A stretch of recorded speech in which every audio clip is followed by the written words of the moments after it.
Let's read some scripture portion from Exodus. నిర్గమకాండం 16వ అధ్యాయం. The book of Exodus, chapter 16. 15వ వచనం, 16వ అధ్యాయం 15వ వచనం చదువుతుంది. ఇశ్రాయేలు దాన్ని చూసినప్పుడు అది ఏమైనా తెలియక ఇదేమి అని ఒకరితో ఒకరు చెప్పుకోలేదు. And the children of Israel saw it and said one to another, "What is it?" For they did not know what it was. And Moses said to them, "This is the bread which Jehovah has given you to eat." ప్రియులారా, గత వారమున దేవుడు ఇశ్రాయేలు ప్రజలకు మరి కర్రను చూపినాడు అని మారా సన్నివేశంలో మనం ధ్యానం చేసుకున్నాం.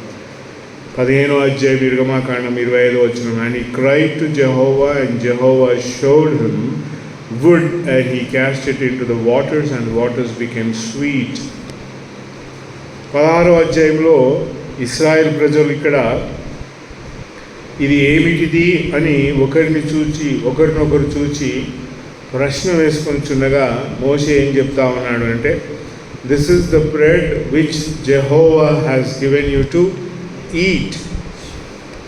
గత అధ్యాయంలో 15వ అధ్యాయంలో దేవుడు త్రాగడానికి నీళ్లను మధురంగా మార్చి ఇచ్చినాడు. చేదైన నీళ్ళలో కర్ర అనగా యేసు ప్రభు యొక్క మానవత్వము. యేసు ప్రభు యొక్క మానవత్వంలో ఉన్న తీయదనమును మనము స్వీకరించాలి. ఆ తీయదనములో ఉన్న రుచిని అనుభవించాలి. యేసు ప్రభు ఈ భూలోకంలో మనుష్యుడిగా ఆయనలో నుండి వెల్లుబికిన ఆ తీయదనము ఎలాంటిది అని అంటే, ఎంతో భూలోకంలో దేవుడు ఎదురు చూసిన వెలుగు ఆయనలో సంపూర్ణమైంది. యేసు ప్రభు ఈ భూలోకంలో ఆయన మరి ఉద్భవించి నడిచిన ప్రతి వెలుగు యేసు ప్రభు యొక్క మానవత్వం. ఈ కర్రను ఎందుకు దేవుడు నీళ్ళలో వేసుకొని తాగు అని అన్నాడు అని అంటే, the humanity of Christ, the manhood of Christ. Yesu ప్రభు భూలోకంలో మనుషుడిగా ఉన్నప్పుడు ఆయన శోధనలన్నింటినీ జయించినాడు. బైబిల్ గ్రంథంలో 3 గొప్ప శోధనలు: శరీరాశ, నేత్రాశ, జీవపు డబ్బు. శరీరాశ అంటే ఈ శరీరమునకు కావాల్సిన ఆశలన్నింటినీ కూడా ఆయన తృణీకరించినాడు. కర్రలో మనం చూడగలిగే వెలుగు ఏంది అని మనం ఆలోచిస్తే, దేవుడు యేసు ప్రభు యొక్క మానవత్వంలో ఆయన చూచినదంతయు కూడా ఆయనకు అంత ప్రీతిగా కనబడింది. మనుష్యుడిగా ఈ భూలోకంలో అనేక మార్గాలు, అనేక దేశాలు, పట్టణాలు యేసు ప్రభు తిరిగినా కూడా ఆయన వెళ్ళిన మార్గములో దేవుడు మహిమపరచబడినాడు. మనుషులు దానిని ఇష్టపడలేదు. యేసు ప్రభు మార్గమును, యేసు ప్రభు నడిచిన బాటను యేసు ప్రభు వారి దగ్గరికి వచ్చినప్పుడు కొందరు ఏమన్నారంటే, "ముందు వెళ్ళి మీ స్వదేశంలో చేసుకోపోవాలన్నారు." ఇంకా కొంతమంది యేసు ప్రభు మానవత్వమును ఏమన్నారంటే, "అదిగో ముందు నీ ఇంటికి వెళ్ళు" అని అన్నారు. యేసు ప్రభును అలాగూ ఆయన మానవత్వంలో ప్రతి వారు కూడా ఆయనను ఇష్టపడలేదు. భూలోకంలో ఎలాంటి పరిస్థితి వచ్చింది అని అంటే, జల్లడబట్టే పరిస్థితి వచ్చింది. యేసు ప్రభు అంటాడు శిష్యులందరినీ పిలిచి, "ఇదిగో ఈ రాత్రి సైతానుడు మిమ్మలను జల్లించబోచున్నాడు. He will sieve you, Satan will sieve you" అని అన్నాడు. జల్లించబడే ప్రదేశంలో యేసు ప్రభు నమ్మిన వాళ్ళు నిలబడ్డారు. కానీ యేసు ప్రభు ఎక్కడున్నాడంట? దేవునితో ఆయన సంబంధం కలిగి గెత్సెమనే తోటలో విజ్ఞాపన చేస్తూ దేవునితో సంభాషిస్తూ ఉన్నాడు. ఏమంటామంటే, "నీ చిత్తమైతే ఈ గిన్నె నా యొద్ద నుండి తొలగిపోనిమ్ము" అంటాడు. శిష్యులు ఎక్కడున్నారు అని అంటే, నిద్రపోతూ ఉన్నారు. అంటే వ్యత్యాసం చూడండి. యేసు ప్రభు యొక్క మానవత్వమును ఈ భూలోకంలో ఎవరైనా ఇష్టపడినారా అని అంటే, యేసు ప్రభు వెలుచున్న ధోరణిలో లేదా ఆయన వెలుచున్న పరిస్థితులలో ఆయనతో పాటు ఎవ్వరూ లేరు. ఆయనతో కూడా ఉండవలసిన వారు ఏమైనారంట? అంటే ఆయన మానవత్వమును అంగీకరించని వారు. యేసు ప్రభువును నమ్ముకున్న మనమందరమును కూడా దేవుడు ఎందుకు కర్రను చూపించినాడు ఇశ్రాయేల్ ప్రజలకు మారాలో అనే నీళ్ళంటే, ఈ ప్రయాణంలో మనము యేసు ప్రభువును నమ్ముకున్న మన ప్రయాణంలో మనకు కావలసినది ఏంటంటే ఏం చూడాలి అని అంటే యేసు ప్రభు యొక్క మానవత్వమును చూడాలి. అప్పుడు ఆయన మహిమను త్వరలో చూస్తాం. మనం ఆయన ఎలా ఉన్నాడో అలాగూ చూడబోతూ ఉన్నాం. ఆయన ఏమై ఉన్నాడో మనం చూస్తాం. కానీ ఈ భూలోకంలో ఆయన నడిచిన బాట మనము ఆయనను అనుసరించి సాగాలి.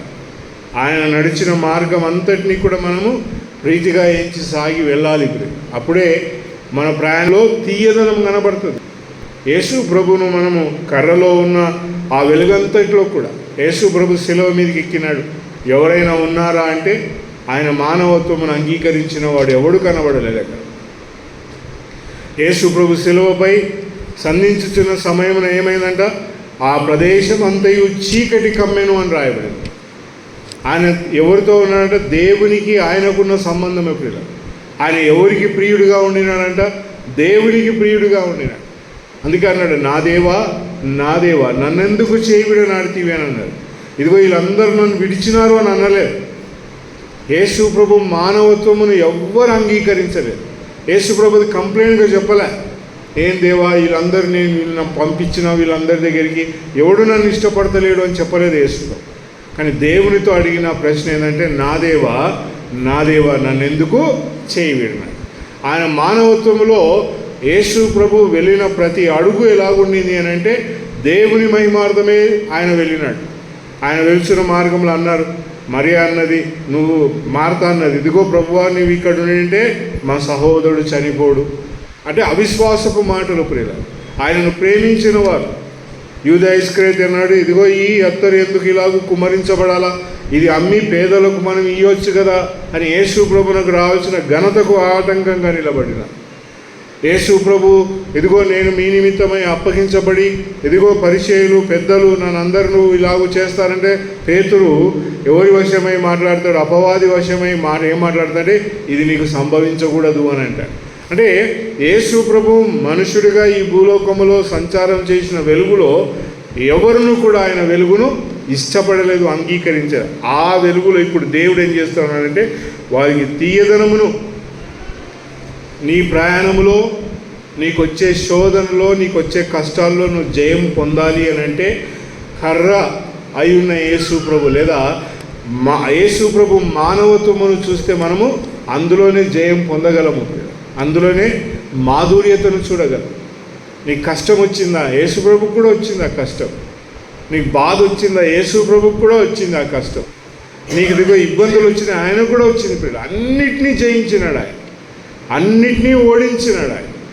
నీ ప్రయాణంలో నీకు తీయదనం కావాలి అంటే you have to break everything. ప్రతిదిని విరగొట్టుకుంటూ యేసు ప్రభు మరి ఎలాగూ జయించుకుంటూ వెళ్ళినాడో అలాగే మనం జీవించాలి. మనం ఇప్పుడు 16వ అధ్యాయం 15వ వచనంలో మనం చదువుకున్నాం. ఇశ్రాయేలీయులు ఏమంటున్నారంటే ఇప్పుడు, and said to one another what is it, ఇది ఏమిటిది అని అంటారు. వాస్తవంగా ఇశ్రాయేల్ ప్రజలకు అక్కడ అది ఏందో తెలియదు. ప్రియులారా,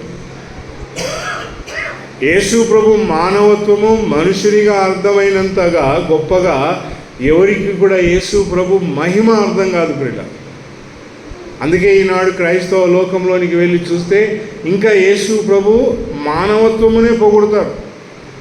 నువ్వు మా కొరకై చేతులలో మేకులు కొట్టుకున్నావు, మా కొరకై కాళ్ళల్లో మేకులు నాటించుకున్నావు, తలకు ముండ్ల కిరీటం, ఇవన్నీ కూడా ఆయన మనుషుడిగా ఈ భూలోకంలో జరిగించినాడు.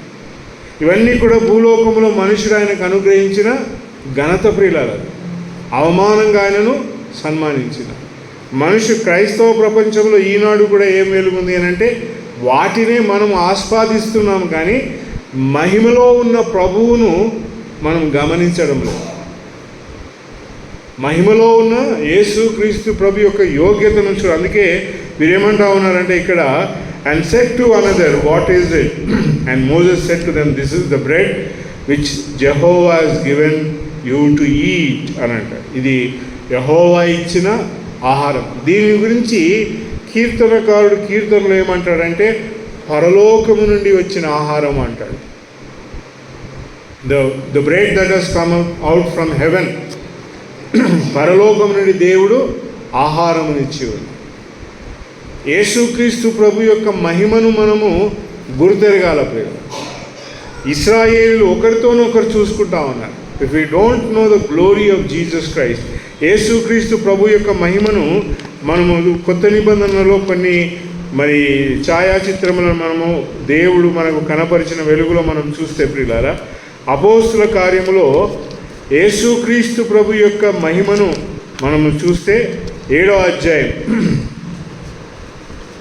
అపోస్తుల కార్యం 7వ అధ్యాయం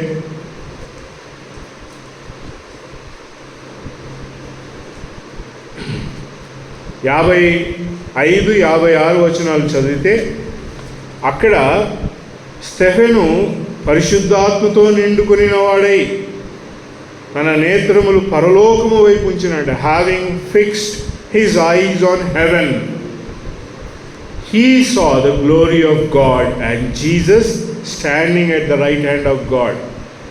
ఏం చూస్తున్నాడంట స్టెఫెను? ఆయన కనులు ఎక్కడున్నాయంట? పరలోకం వైపు ఉంచినాడు. అక్కడ ఏం చూస్తున్నాడంట? దేవుని మహిమను చూసినాడు. పరలోకము నుండి యేసు ప్రభు వారు మనకు ఆహారంగా లభించడము, లేదా ఇశ్రాయేలు ప్రజలు ఆ ఆహారంను చూసి ఇదేమి అని అనుకుంటున్న ఆ వెలుగుని ఇక్కడ మనం చూస్తే, ఇక్కడ ఏమంటున్నాడంట? స్టెఫెన్ ఏం చూసినాడంట? దేవుని మహిమను చూసినాడు. అక్కడ ఎవరున్నారంట? యేసు దేవుని కుడిపార్శ్వమున నిలిచి ఉండుట చూచెను. చదవండి. అయితే అతడు పరిశుద్ధాత్మతో నిండుకొనిన వాడై ఆకాశం వైపు తేర చూసి దేవుని మహిమను యేసు దేవుని కుడిపార్శ్వమున నిలిచి ఉండుట చూసి. చాలు. ఆకాశము తెరవబడుట, పరలోకం తెరవబడుట చాలా తేడా ఉంది. ఆకాశ వాకులను విప్పి ఏమిస్తానన్నాడు ఆయన? తీర్పును కుమరించినాడని ఆదికాండంలో 7వ అధ్యాయంలో చూస్తాం. ఈ ఓపెన్డ్ అప్ ద స్కైస్ అని రాయబడింది. ఒకసారి ఆ వచనం చూద్దాం, చూడండి. ఆ పరలోకమునకు ఆకాశానికి తేడా గమనించాలి. ఆదికాండం 7వ అధ్యాయం, ఆదికాండం 7వ అధ్యాయం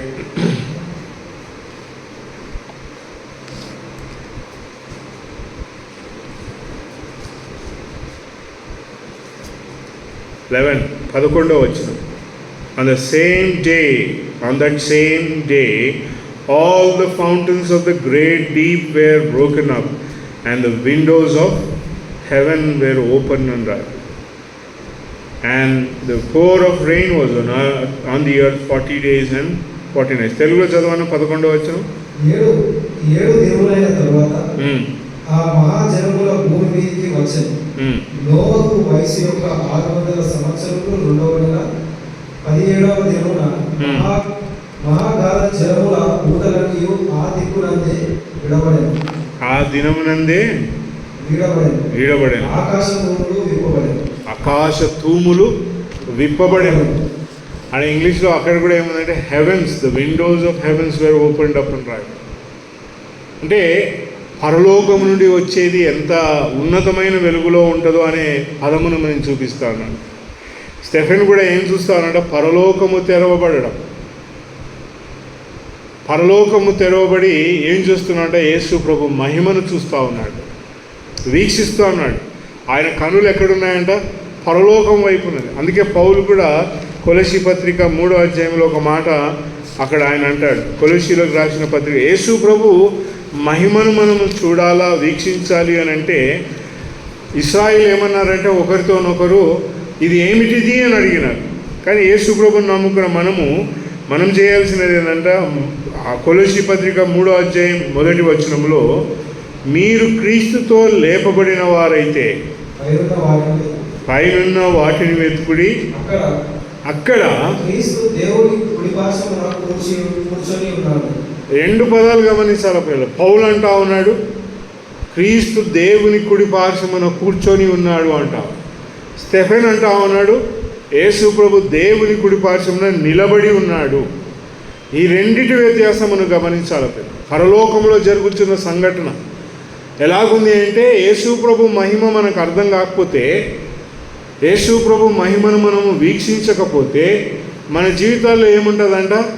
ఒకరినొకరు అడుగుకుంటాం. అంటే యేసు ప్రభు మహిమ అంటే ఎట్లుంటుందన్నా, యేసు ప్రభు యొక్క గ్లోరీ ఎలా ఉంటుందన్నా అని అడుగుకుంటాం. ఇశ్రాయేల్ ప్రజలు అలే చేసినారు. వాళ్ళు ఏం చేసినారంటే, పరలోకం నుండి వచ్చిన ఆహారమును చూచి ఇదేంది అని ఒకరినొకరు ప్రశ్నించుకున్నారు. ఇక్కడ స్టెఫెను చూచిన వెలుగు ఎలాగుందంటే, ఆయన నిలబడి ఉన్నాడు అని అంటాం. యేసు ప్రభు పరలోకములో నిలబడి ఉండుట అనేది చాలా గొప్ప వెలుగు ప్రియులారా. ఆ వెలుగు ఏం చెప్తుందంటే, హీఈస్ రెడీ ఫర్ సంథింగ్. నిలబడి ఉండుట అంటే ఏదో కార్యం చేయబోతా ఉన్నాడు అని అర్థం ప్రియులారా. స్టెఫెన్ మాట్లాడిన మాటలన్నీ కూడా ఎలాగుంటున్నాయి? ఇశ్రాయేల్ ప్రజలకు వ్యతిరేకంగా ఉన్నాయి. కానీ యేసు ప్రభు ఆ మాటలన్నీ కూడా విని he was ready to take everybody in to his fold. Israel ప్రజలు అందరూ మారుతారేమో అనుకున్నారు, కానీ ఆ వెలుగును వారు చూచి దాన్ని అంగీకరించలేదు.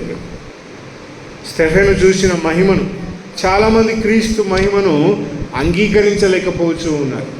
ఆయన మహిమలో ఉన్నాడని పొగడలేకపోతూ ఉన్నారు. ఆయన మహిమను వర్ణించలేకపోతున్నారు. కానీ దేవుడు మనకు ఇచ్చిన వెలుగదంట, ఆయన పరలోకమందు ఏమన్నాడంట, దేవుని కుడి పార్శ్వమున. కొలస్సీ పత్రికలో పౌలు ఆ మాట మాట్లాడుతూ, హీ స్టాండింగ్ కాదు, హీ సిట్టింగ్ దేర్. ఎందుకు కూర్చొని ఉన్నాడు అని అంటే, మనము కూడా కూర్చొని ఉన్నాము కనుకనే ప్రియులారా. ఇంకా మనం ఈ భూలోకంలో ఆయన వెలుగుతో, ఆయన మహిమతో మనం ఇక్కడ కూర్చుండా. అందుకే ఎఫెసీ పత్రిక 2వ అధ్యాయంలో పౌలు అంటాడు, మీరు అత్యున్నతమైన దేవుని మహిమలో కూర్చుండబెట్టబడి ఉన్నాము అని అంటాడు. 2వ అధ్యాయం ఎఫెసీ పత్రికలో మనమందరమును కూడా 6వ వచనమున అంటాడు, మనల్ని లేపి క్రీస్తుతో కూడా ఉన్నతమైన స్థలములలో కూర్చుండబెట్టబడి ఉన్నాము అంటాడు. సో యేసు ప్రభుని నమ్ముకున్న మన వెలుగులో యేసుక్రీస్తు ప్రభు ఏ మహిమలో ఉన్నాడో ఆ మహిమలో నువ్వు నేను కూడా ఉన్నాం ప్రియులారా. ఇశ్రాయేల్ ప్రజలు అడిగినారు, ఏంది ఇది పరలోకం నుండి వచ్చింది అని మోషే చెప్పేంత వరకు తెలియలేదు ప్రియులారా. దేవుని వాక్యమును మనం చదివేంత వరకు కూడా యేసు ప్రభు మహిమ మనకు అర్థం కాదు. యేసు ప్రభు మహిమను గురించి ఇక్కడ ఏం చెప్తామనంటే, ఆయన పరలోకంలో దేవుని కుడి పార్శ్వమున కూర్చొని ఉన్నాడు. ఇంకా యోహాను ఏమంటాడంటే, ఆయన గురించి ప్రకటన గ్రంథం 1వ అధ్యాయంలో మనం చూస్తే, యోహాను తన పత్రికను, తన గ్రంథమును రాస్తూ యేసు ప్రభుని ఏం మాట్లాడతాడు అని అంటే, ఆయన ఎలాగున్నాడు, ఆయన మహిమను వర్ణిస్తూ ఆయన ఏమన్నాడు అని అంటే, 16వ వచనం చదువన్నాడు. ప్రకటన గ్రంథం 1వ అధ్యాయం 16వ వచనం. ఆయన తన కుడి చేత 7 నక్షత్రములను పట్టుకొని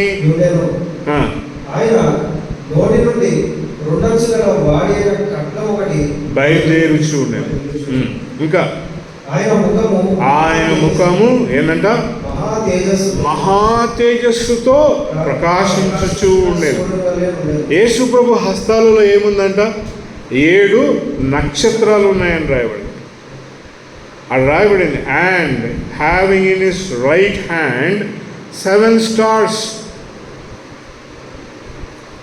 ఎంత గొప్ప ప్రభావంతో ఉన్నాడు, ఆయన చేతుల్లో నక్షత్రాలు ఉన్నాయని రాయబడింది.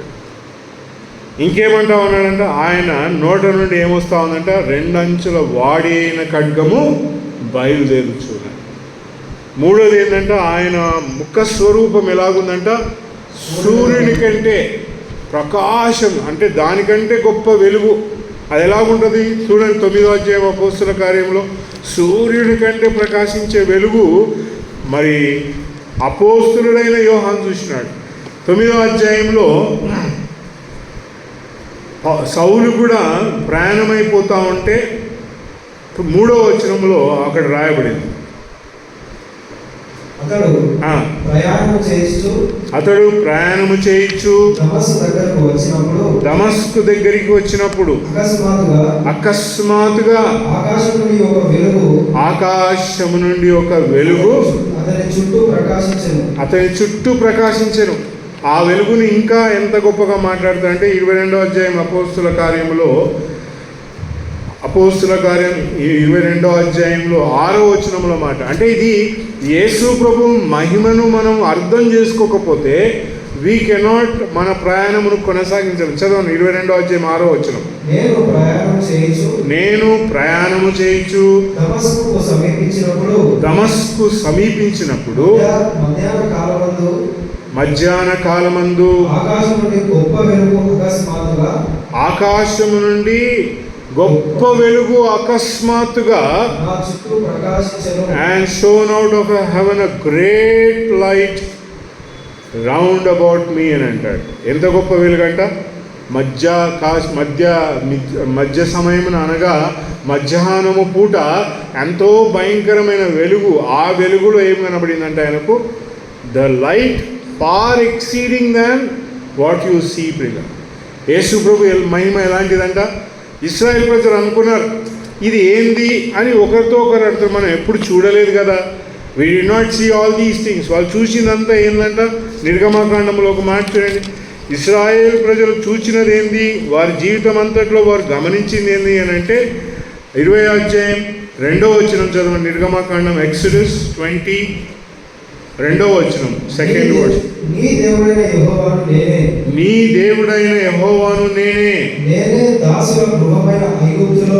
ఎక్కడి నుంచి వచ్చినంట ఇల్లు? నేనే దాసుల గృహంలో నుండి ఆయన ఐగుప్తులో నుండి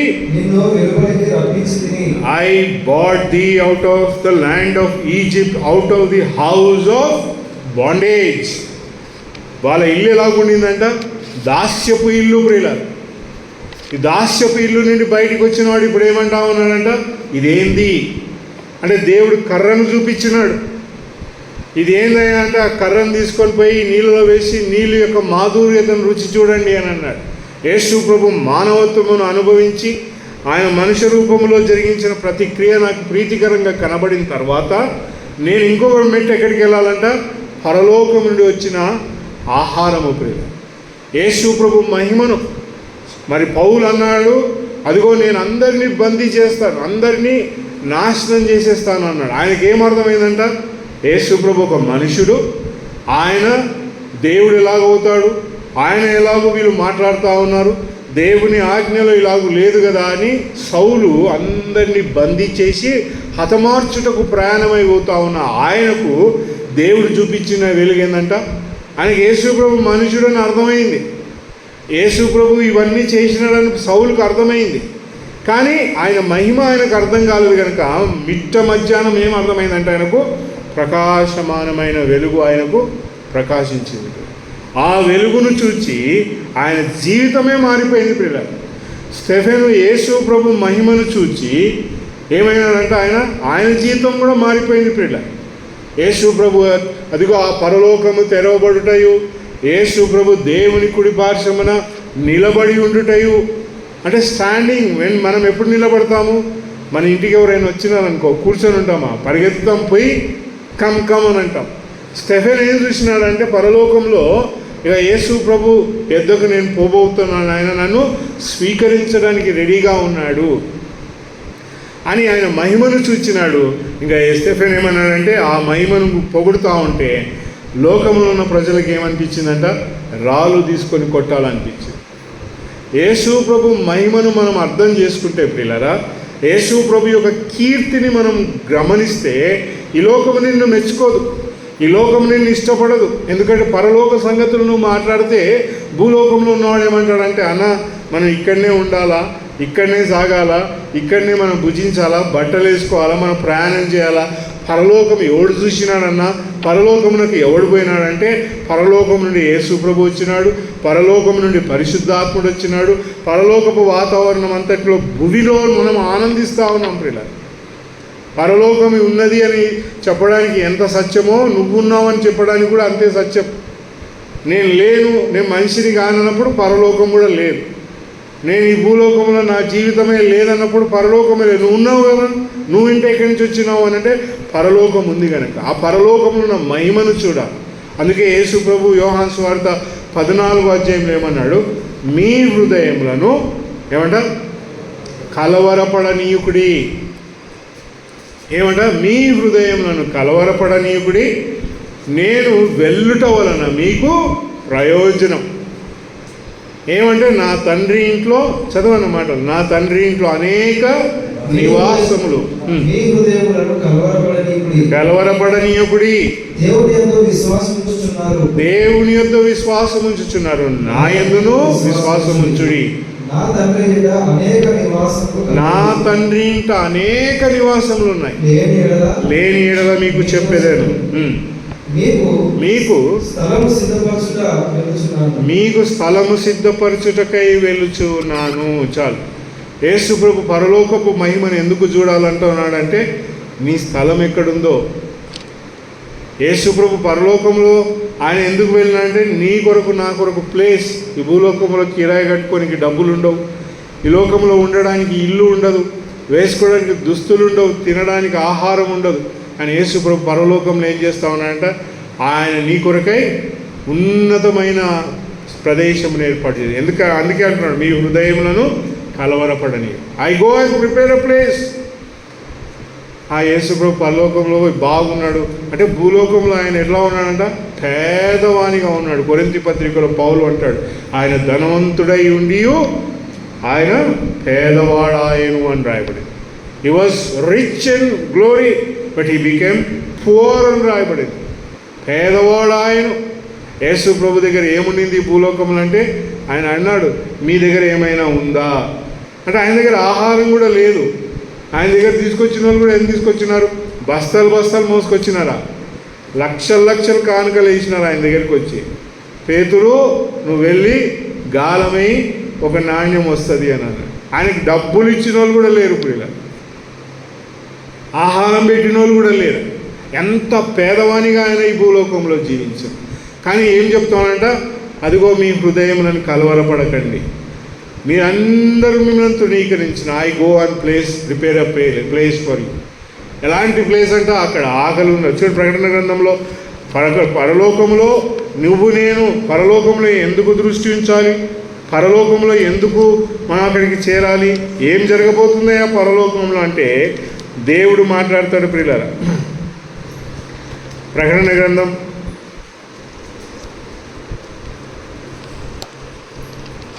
20వ అధ్యాయం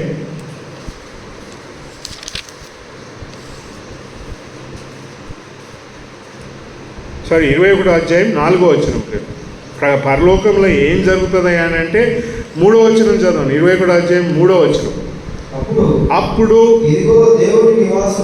ఇదిగో దేవుని నివాసము మనుషులతో కూడా ఉన్నది, ఆయన వారితో కాపురముండును, వారు ఆయన ప్రజలగుదురు. దేవుడు తానే తన ప్రజలకు తోడైయుండును. ఏం తుడుస్తాడంటే వారి కనుల ప్రతి బాష్ప విందును తుడుస్తాడు. మరణము ఇక ఉండదు, దుఃఖమైనను ఏడుపైనను వేదనైనను ఇక ఉండదు. మొదటి సంగతి పాత సంగతులు గతించిపోయినది. For the former things have passed away. పరలోకంలో ఏముంటుందంట, కన్నీళ్ళు ఉండవు పిల్లలు. And it shall wipe away every tear from your eyes. ఇప్పుడు ఊకే మాట్లాడితే ఏమంటారంట, ఏదైనా బాధ కనిపిస్తే ఏదంటే ఏమొస్తాయంట, పరలోకంలో కన్నీళ్ళే రావు పిల్లలు.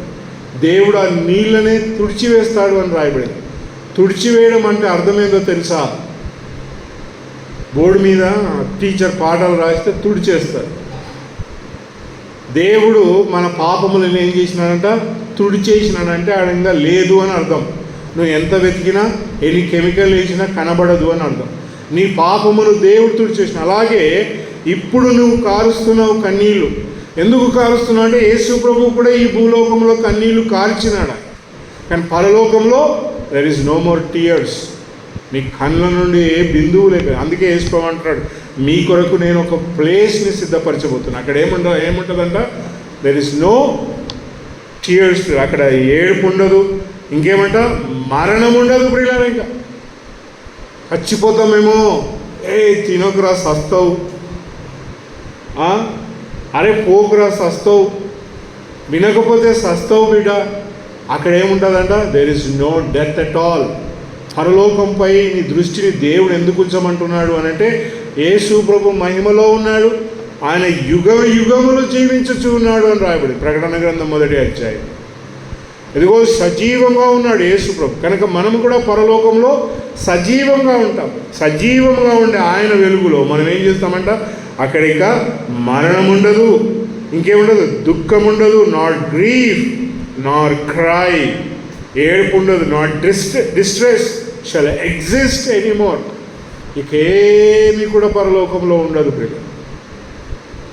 చాలామంది అండి, పరలోకం పోతే కూడా నువ్వు నా పక్కకే ఉంటావా అంటారు. ఏమీ ఉండదు ప్రియుల పరలోకం. ఎవరుంటారంట? యేసు ప్రభు మహిమ. నీ భర్త నీ పక్కకే ఉంటాడేమో, నీ కొడుకు నీ పక్కకే ఉంటాడేమో అనుకుంటున్నావు. నీ పక్కకు ఉండేది ఎవరంట? నేను మీ కొరకు అన్నాడు, కానీ మీ కుటుంబం కొరకు ఒక చోటును ఏర్పాటు చేస్తాను అనలే. పరలోకమునకు పోయినప్పుడు కుటుంబం లేదు, అక్కడ బంధుత్వం లేదు ప్రియులారా, ఏమీ లేదు. అక్కడ ఎవరున్నాడంట? సజీవుడై మహిమలో ఉన్న యేసు. పౌలు భూలోకములో ఆ మహిమను చూసి పౌలు అన్నాడు, అదిగో మధ్యాకాశం వేళ అత్యున్నతమైన మహిమను నేను చూసిన. స్టెఫెన్ అన్నాడు, దేవుని కుడి పార్శ్వమున నిలబడి ఉన్న యేసును నేను చూచినాను అన్నాడు. యోహాన్ అన్నాడు, ఇదిగో ఆయన ఎలాగున్నాడట?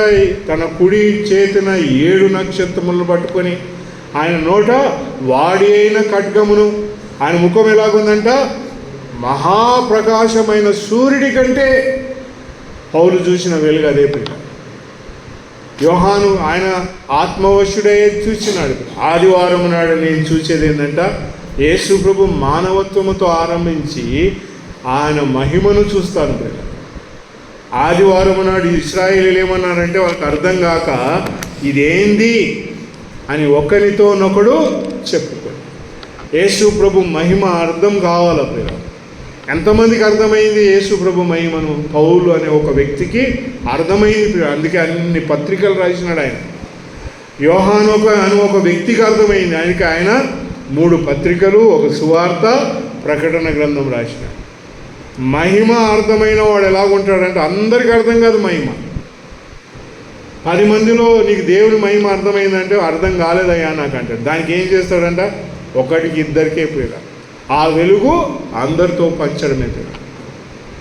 పౌలుకి అర్థమైన వెలుగును పత్రికల్లో రాసి వివరించిన, యోహానుకు అర్థమైన వెలుగు పత్రికలో రాసి వివరించిన.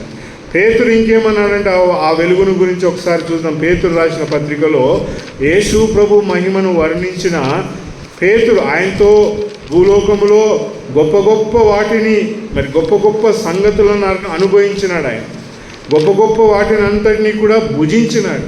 కానీ ఆయన చూచినది ఏంటంటే ఉన్నతమైన దేవుని మహిమను చూచినాడు. ఎలాంటిదంటే 2వ పేతురు పత్రిక 1వ అధ్యాయం. యేసు ప్రభుతో సహవాసం చేసినాడు. యేసు ప్రభుతో నా కాళ్ళు కడగొద్దు అన్నాడు. యేసు ప్రభుతో గొప్ప గొప్ప సంగతులు, అంటే కర్రను చూసినాడు ఆయన. ఆయన మహిమను చూసి ఏమన్నాడు అని అంటే 1 పేతురు పత్రిక 1వ అధ్యాయం 15వ వచనం 15వ వచనం చదవను. నేను మృతి పొందిన తర్వాత కూడా నీకు నిత్యము వీటిని జ్ఞాపకం చేసుకున్నట్టు జాగ్రత్త చేతును. I will use diligence that after my departure ye should also at any time చదవను in your power చమత్కారముగా కల్పించిన కథలను అనుసరించి మన ప్రభువైన యేసుక్రీస్తు యొక్క శక్తిని, ఆయన రాగడను మేము మీకు తెలియలేదు కానీ ఆయన మహాత్మ్యమును మేము కనులారా చూసిన వారమై తెలిపితిమి. For we have not made known to you the power and coming of our Lord Jesus Christ, following cleverly imagined కల్పన మాటలు చెప్పి, చమత్కారమైన మాటలు చెప్పి యేసు ప్రభువును గురించిన మహిమను మీకు వర్ణించడం లేదు. మీరు ఇప్పుడు అంటారు యేసు ప్రభు నాకు చెప్పినాడు, చమత్కారమైన మాటలు అన్నమాట. మన ఫేస్బుక్లో ఒక చిన్న చిత్రపటం చూస్తూ ఉన్నాడు. ఒక మనిషి దేవుని మీటింగే, అది క్రైస్తవ మీటింగ్లోనే ఏం చేస్తూ ఉన్నాడంటే వచ్చాక ఆమె చేయి పెట్టి ప్రార్థన చేయకపోతే ఆమె చేయి ఇట్లా తీసేసి, అరే ఈమెకి దయ్యం పట్టిందని ఆమె కూడా పరిగెత్తుకుంటూ పోతే ఆమె ఇంకా బాక్సింగ్ ఆడింది ఆ పాస్టర్తో ఫుల్గా, నా మీద చేయి పెడతావా నువ్వు అని చెప్పి దన్న ఇంకో అందరూ వచ్చి ఆ పాస్టర్ను అక్కడ ఉన్న వాళ్ళందరూ పట్టుకు, అంటే చమత్కారమైన క్రియలు చేయాలని ప్రయత్నం చేస్తారు మనుషులు. పేతురు ఏమంటున్నాడంటే మేము చమత్కారమైన మాటలను చెప్పలేదు మీకు, చమత్కారం మేము చూచిన వాటికి ఏమై ఉన్నామంట సాక్షులమై ఉంటిమి. వీ హ్యావ్ బీన్ అలా అంత చక్కగా మాట్లాడతాడు. We known to you that but having been eye witnesses of his majesty, ఆయన ప్రభావపూర్ణతమైన మహిమకు మేము సాక్షులమై ఉంటిమి. ఇంకేమంటామంటే for he receive from God the Father honour and glory, such a voice being uttered to him by the excellent glory. పరలోకమందున్న దేవుని యొద్ద నుండి తండ్రి యొద్ద నుండి ఏమొచ్చిందంట, వీరు స్వరమును కూడా విన్నాము అని అంటా ఉన్నారు. మేము అత్యున్నతమైన మహిమల నుండి వచ్చిన స్వరమును విన్నాము. ఆ స్వరం ఏమన్నదంట, this is my beloved son, ఈయన నా ప్రియ కుమారుడు. కర్ర యేసు ప్రభు మనుషునిగా భూలోకంలో ఉన్నప్పుడు ఆయనను గురించి విన్న మాటలు అంటూ ఏమన్నారంటే, I have found my delight and this voice we heard uttered from heaven. ఈ స్వరం ఎక్కడి నుంచి వచ్చిందంట, పరలోకము నుండి మాకు వినిపించింది. ఏమంట, ఈయన నా ప్రియ కుమారుడు, ఈయన యందు నాకు ప్రీతి ఉంది. అయితే ఇంకేమంటున్నాడంట, మేము ఆయనతో పరిశుద్ధమైన పర్వతం పైన కూడా ఉంటిమి. ఇంకా బెస్ట్ కదా, ఇంకేమున్నాయంటే అంటూ కిందేమంటాడంటే 19వ వచనంలోకి వచ్చేసరికి, and we have the prophetic word made sure to which you do well taking heed as to a lamp shining in an obscure place until the day dawn and the morning star arise in your hearts.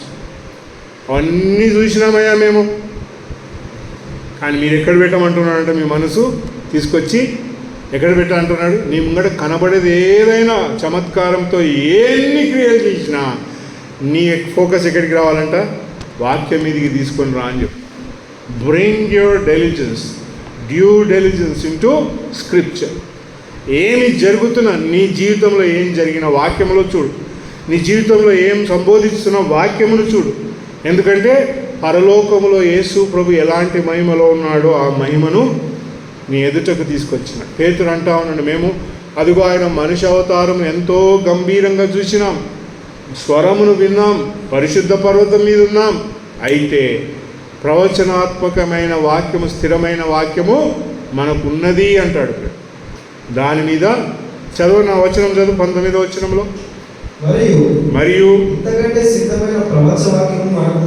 ఇంతకంటే శ్రేష్టమైన ప్రవచన వాక్యము మనకున్నది. తెల్లవారు వేకువ చుక్క మీ హృదయంలో ఉదయించు వరకు ఆ వాక్యము ఏమంట, యేసు ప్రభు మహిమ నీకు అర్థమైతే చీకట్లో ఉన్న ప్రదేశాల్లో నువ్వు ఎలా ఉంటావంట, వెలుగుగా ఉంటావు, పరలోకపు మహిమను ఆస్వాదిస్తావు. కనుక ప్రియులారా, ఇశ్రాయేలు అడిగిన మాట ఏమంట, వారు ఏమన్నాడు, వాట్ ఈస్ దిస్ అంటే, మోషే అన్నాడు, ఇది పరలోకం నుండి వచ్చిన మాట ఆహారం. ఆ ఆహారం ఎలాగంటే, మరి దేవుడు వారికి ఇచ్చిన ఆహారం. ఇది ఎప్పటి వరకు ఉంటుందంట ఈ వెలుగు అంటే, 16వ అధ్యాయం నిర్గమాకాండంలో మనం చదివితే 35వ వచనం, నిర్గమాకాండం 16వ అధ్యాయం 35వ వచనంలో, ఇశ్రాయేలీలు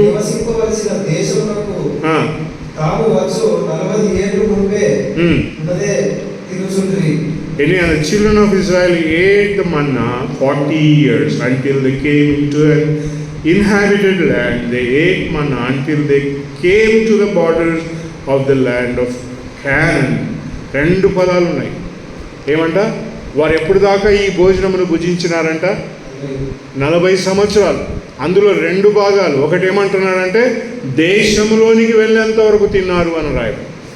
ఇంకోటి ఏమంటామంట, ఆ సరిహద్దుల్లోనికి వచ్చేంత వరకు తిన్నారంట. దేశంలో వెళ్ళేంత వరకు తిన్నారు, సరిహద్దుల్లోనికి వచ్చేంత వరకు తిన్నారు. యేసు ప్రభు రాకడ వచ్చేంత వరకు ప్రియులార సరిహద్దు అది. యేసు ప్రభు రాకడ ఎలాంటిదంట? సరిహద్దు. When you reach into the boundary you still delight in the glory of Christ. ఆ వాగ్దానం చేసిన దేశంలోనికి పోయి ఏం తింటామంటే అక్కడ కూడా యేసు ప్రభు. The heaven from the bread from heaven ప్రియులార, until you reach the boundaries, until you reach the border, until you go to the border, what will be there అంట. ఎప్పటి వరకు అంటే ఈ మహిమను చూడాలా? ఈ రోజు కోసం కాదు.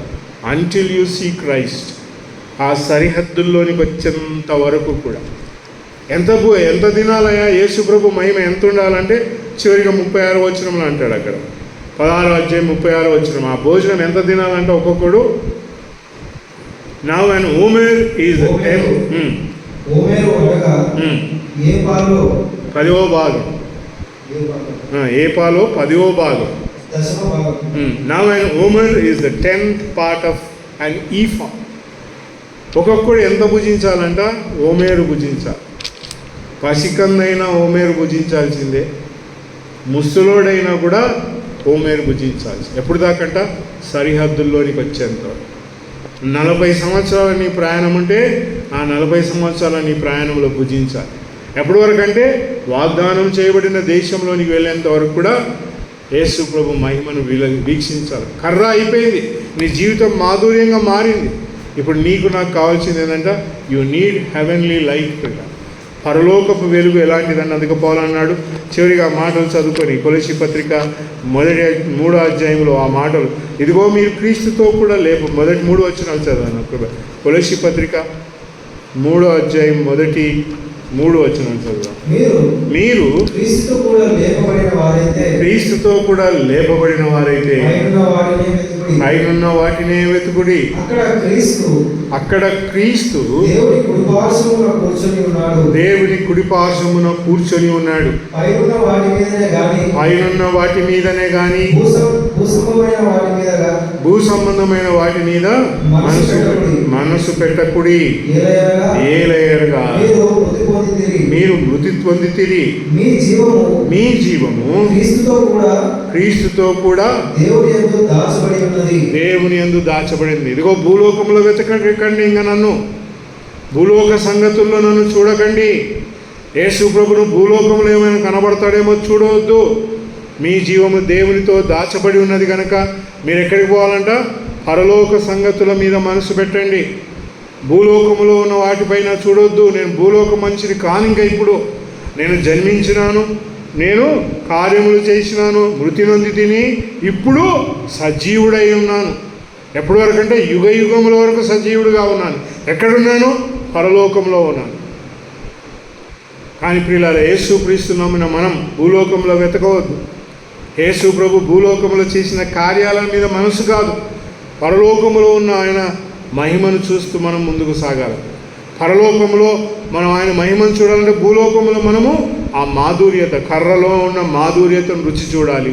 చూచి అదిగో మీరు లేపబడితే పైనున్న వాటినే వెతకండి, భూమి మీద ఉన్న వాటిపై మీ మనసు నుంచకండి. అక్కడ క్రీస్తున్నాడు.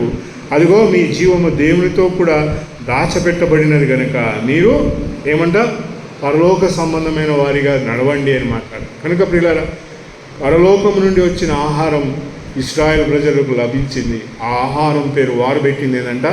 మన్నా అని పెట్టుకున్నారు. యేసు క్రీస్తు ప్రభు పరలోకం నుండి మన కొరకే ఎందుకు వచ్చినాడంటే మనకు మహిమను వీక్షించడానికి, ఆ మహిమ వలన జీవమును పొందడానికి. ఇశ్రాయేలీలు పరలోకం నుండి వచ్చిన ఆహారంను తిని చనిపోయినారు, మృతి చెందినారు వారు అరణ్య ప్రయాణంలో. కానీ పరలోకంలో ఉన్న యేసు ప్రభును చూస్తే మనం చనిపోము. నా యందు విశ్వాసం ఉంచేవాడు చనిపోడు. యేసు క్రీస్తు ప్రభునందు ఆయన మహిమను చూసినవాడు చనిపోడు. స్టెఫెన్ని రాళ్ళుతో కొట్టి వాళ్ళు చంపినారు, కానీ స్టెఫెన్ ఎక్కడున్నాడంట? యేసు ప్రభుతో ఉన్నాడు. పౌలుదిగో యేసు ప్రభు మహిమను చూస్తూ ఉన్నాడు. That is an ever lasting, అదే శాశ్వతమైన జీవితం. భూ సంబంధమైన వాటిని మనం భుజిస్తే మరణిస్తాం, పర సంబంధమైన వాటిని భుజిస్తే సదాకాలము దేవుని రాజ్యంలో ఆనందమును మనం ఆస్వాదిస్తాం. దేవుడి మాటలు మన కొరకై దీవించును.